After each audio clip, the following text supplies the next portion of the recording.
Welcome to B2B Marketing and More with your host, Pam Didner. As a leading marketing and sales enablement strategist, keynote speaker, and author, Pam created this podcast to share her professional experience and insights and to help you be a better B2B marketer. Never miss an episode by subscribing on Apple Podcasts. Now let's get started. Hello from Portland, Oregon. You know, this week is just one of those weeks when I have several pressing client deliverables. And on top of it, I also need to create several podcasts and video recordings. Yike. Creating content to build my personal brand and working on client projects are two full-time jobs, I'm telling you. So what is the takeaway of all this?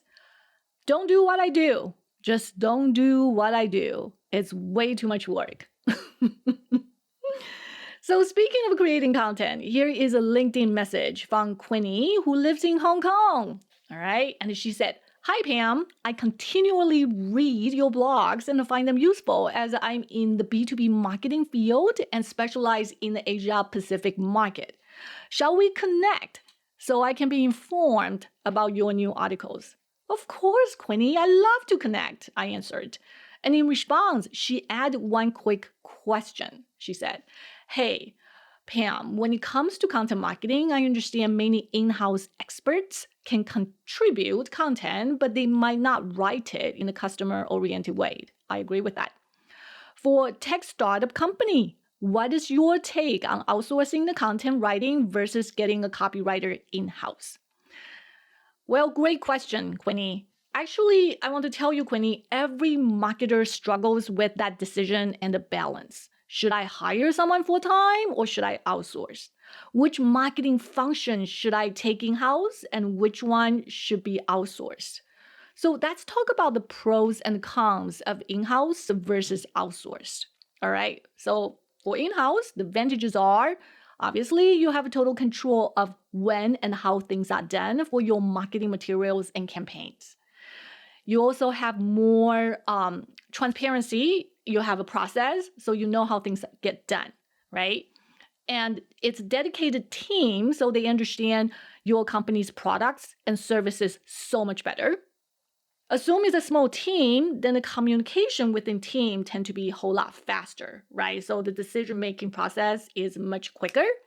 But in a big enterprise, it might be a totally different story.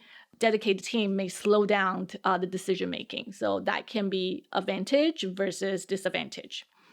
Another advantage is much lower risk of confidentiality breach. So what are the disadvantages of in-house?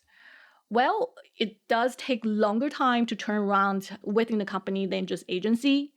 And another thing is the skill set within the team probably likely to be broad than specialized, right? And assume the company's turnover rate is low. That means majority of the talent tend to have less industry experience, which just may not be true, but that can be one of the potential disadvantage.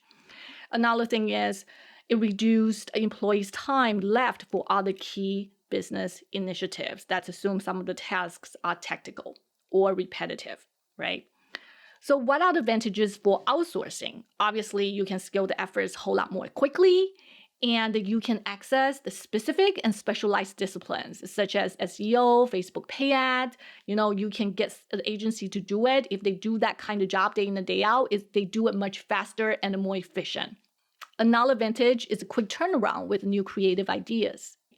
And to do outsourcing, obviously, your team can focus on strategy and leave the technical implementation to contractors or agencies. So what are some of the disadvantages?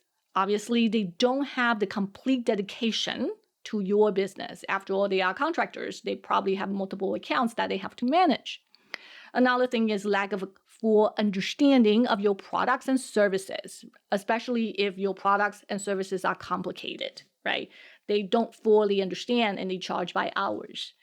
And another thing is, given that they don't have a complete dedication to your business and they don't fully understand your products and services, they may require multiple rounds of review to get a job done. And another thing, which is high turnover of account team, something that does happen from time to time if you actually work with the different people within agency. Therefore, there is no perfect solution. So how do you decide when to use in-house versus outsourcing? To me, Queenie, that is a budget and a headcount discussion. I always ask my clients, do you have approved headcount to hire someone full-time? Or do you just have budget for outsourcing? For a tech startup, chances are that you don't have headcount and your budget is small. You likely need to outsource as much as you can. And I told Queenie that even if you get a headcount, you should hire someone who can wear multiple hats and cover multiple marketing disciplines as much as possible, from copywriting, email marketing to social media outreach. Many blog posts suggest that you should outsource repetitive tasks or tactical works. The challenge is, how do you define tactical work in modern marketing? Here is a great example. Is SEO tactical? Well, I think it's quite strategic. Yet many companies tend to outsource that. Is content creation tactical? Personally, I think it's strategic too. But again, many companies outsource that. So you need to understand your existing talent pool and understand what they can do. Evaluate your overall marketing plan and identify the gap between your talent pool and the marketing plan. Then use your headcount and budget to determine which marketing functions to outsource versus insource. Does that make sense? The key thing about outsourcing is to make sure that you spend time to train and brief your contractors and agency. That's very, very critical. Don't expect them to know your products and services from get-go. It's your job. Let me say that again. It's your job to brief and to train them well. They can only excel if you nurture them and provide the tools and knowledge that they can do their jobs. You want them to fly? Then give them wings so they can fly. I told Queenie, in-house or outsource, there is no right or wrong answer. At the end of the day, it's what you are comfortable with, how you want to prioritize your resource and budget. I made that very clear to her. If she wants to hire contractors, make sure that she takes time to brief and to train them well. So Queenie, it was great connecting with you on LinkedIn. I hope that we can meet when I visit Hong Kong next time. So, my question to you: how do you determine when and how to insource or outsource your marketing efforts? If you are inspired by what you hear today, please give a 5-star review and subscribe to the show on your favorite podcast platform, or visit my website at pamdidner.com/podcast. Again, if you prefer watching video, simply type Pam Didner on YouTube and subscribe. Trust me, one new video every week.